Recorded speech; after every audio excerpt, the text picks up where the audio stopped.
46 কেন্দ্রিক আমরা আবার গেলাম যে এই পরীক্ষাটা কেন পিছালো না। তো সেটা আসলে আমি আপনাদের আগেও একবারও বলছি, তখন আমি গিয়েছিলাম ভিতরে, যে স্যাররা আগেই এপ্রিল, আজকে ডেটটাও বলে দিচ্ছেন, সেদিন ডেট বলেন, আজকে বলছেন যে 27 এপ্রিল পরীক্ষা নেওয়ার সম্পূর্ণ প্রস্তুতি ছিল। কিন্তু আমাদের আবেদনের প্রেক্ষিতে স্যাররা এটা যথাসম্ভব, মানে বিভিন্ন ফ্যাক্টরস আছে, সেই ফ্যাক্টরসের আলোকে যথাসম্ভব এটাকে এক্সটেন্ড করছে, মানে 8 মে করছেন ওনারা। তো এখন এই জায়গা থেকে ওনারা একটা কথা বলছেন যে যে ধরনের বাস্তবতা আমাদের মাঝে আছে, তো সেই বাস্তবতার ভিত্তিতে পরীক্ষা হয় এই টাইমেই নিতে হবে, একটা দিনও এক্সটেন্ড করার সুযোগ নাই। আর যদি নেই তাহলে এটা হচ্ছে অন্য বছরে চলে যাবে, মানে এর ভিতরে আর সুযোগই নাই। এইটা হচ্ছে পিএসসির ভিতরের বাস্তবতা, এটা ওনারা আমাদের বোঝাইলেন। আর তো আমরা অনেকক্ষণই বলছি, আমরা মানে জাস্ট ফর্মালিটি ব্রেক করেও কথার ভিতর কথা বলে ফেলছি, অনেক ধরনের কথা আমরা বলার চেষ্টা করেছি। তো সেক্ষেত্রে স্যারেরা অনেক সুন্দর করে আমাদের বোঝাইছেন। এবং একটা কথা, সেটা কিন্তু আমি আপনাদের আগেও বলেছি যে ওনারা আসলে আমাদের এগেইনস্টে না, তারা আমাদের সাথে ফাইট করছেন না, ওনারা আমাদের হয়েই কাজ করতেছেন, বা এই কমিশন সর্বোচ্চ আন্তরিক, এই বিষয়টা আপনারা সবাই জানেন, আমি আগেও বলেছি। এখন যে বিষয়টা যে ওনারা এই বাস্তবতার ভিত্তিতে পরীক্ষা আসলে পেছানোর আসলেই সুযোগ নাই, সেই ক্ষেত্রে পরীক্ষাটা অনেক দূরে চলে যাবে এই বিষয়ে। হ্যাঁ,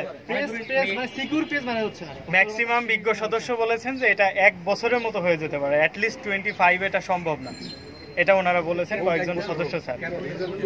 এখন স্যাররা যে ফ্যাক্টরসগুলো বলছেন সেগুলো হলো যে আমাদের সেন্টার অ্যাভেলেবিলিটি হচ্ছে মানে সবচেয়ে গুরুত্বপূর্ণ একটা ফ্যাক্টর, যে সেন্টার পাওয়া যায় না। 2 নম্বর যেটা বলেছেন যে প্রশ্নটা রেডি করার পরে দীর্ঘদিন রাখার সুযোগ নাই, এখানে লিক হওয়ার একটা ব্যাপার আছে, কমিশন একেবারে সচেষ্ট যে এই প্রশ্ন যাতে লিক না হয়। আরেকটা বিষয় সেটা হলো প্রেস অ্যাভেলেবিলিটি, স্যাররা চাচ্ছেন যে সর্বোচ্চ নিরাপত্তার ভিত্তিতে যাতে এই প্রিন্টিং কমপ্লিট করা যায়, এবং অনেক ধরনের প্রেস আছে, তো সেটা থাকলেই হবে না, নির্ধারিত যে প্রেসের সিকিউরিটি বেশি সেই ধরনের সিকিউরিটি ওনারা সিক করছেন, এবং সেই প্রেসটা পাওয়ার ক্ষেত্রে ওনাদের একটা টাইম ফ্রেম আছে, ওই টাইমের ভিতর যদি ওনারা সেইখানে অ্যাপ্রোচ না করেন তাহলে আর প্রিন্টিং পসিবল না। এই সার্বিক বিবেচনায়, বিভিন্ন পরিস্থিতির বিবেচনায় ওনারা এই বিষয়টা বলেছেন। ওনারা এটাও বলেছেন যে আমাদের আসলে কিছুই আসে যায় না, 2-1 সপ্তাহের ব্যাপার বা সামান্য কিছুদিন যদি এক্সটেন্ড করার সুযোগ থাকতো, আপনাদের দাবির ভিত্তিতে আমরা যে জিনিসটা 27 এপ্রিল থেকে 8 মেতে করতে পারছি, এই বিষয়টা আমরা অবশ্যই করতাম, কিন্তু আমাদের বাস্তবতার পরিপ্রেক্ষিতে এটা সম্ভব না। এটা দয়া করে আপনাদের মাঝেও বলে দেওয়ার জন্য এটা বলছেন। জি, 44 বিসিএস এর ক্ষেত্রে আশিক ভাই আবারও বলছেন, স্যার আবারও বলছেন যে ওটা আমাদের প্রায়োরিটি, অবশ্যই আপনারা অতি দ্রুত এটার একটা সুরাহা পাবেন, আপনারা ওয়েবসাইট খেয়াল করুন। আর 46 এর সর্বশেষ পর্যায়ে আমি এটা বলছি যে স্যার, যেহেতু আমাদের মানে ডেটটা তো পেছানোর সুযোগ আপনাদের মাধ্যমে দেখতে পাচ্ছি না, অ্যাটলিস্ট আমাদের আরেকটা অনিশ্চয়তা আছে যে পরীক্ষা যদি হয়েই যায় তো সেক্ষেত্রে আমাদের রুটিনটা কবে পাবো, এটাও আমাদের মানসিকভাবে চরমভাবে হতাশ করতেছে, ব্যাহত করতেছে। তখন স্যার বলছেন যে that's a good point, we are working on it, আমরা অ্যাজ সুন অ্যাজ পসিবল এটা আপনাদের সামনে নিয়ে আসবো। আরেকটা বিষয়ও আমরা বলেছি যে স্যার পরীক্ষাটা যথাসম্ভব গ্যাপে নেওয়ার চেষ্টা করার জন্য আমরা অনুরোধ করছি। সেক্ষেত্রে স্যার বলছেন যে টেকনিক্যাল পরীক্ষাগুলো পরে হবে, আর আমাদের যে আবশ্যিক বিষয় এটা একটানা হওয়ার সম্ভাবনাই বেশি।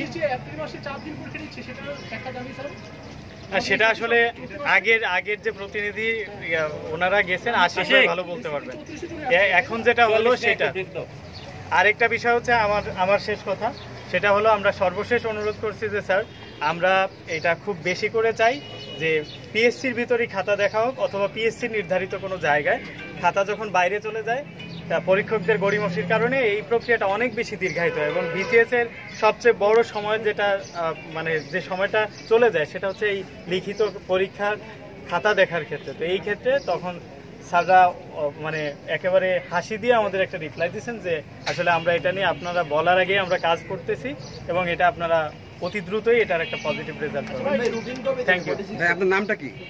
এরকম কোনো কথা হয়েছে কিনা? আপনার নামটা কি? মোহিত। আমার নাম মোহিত।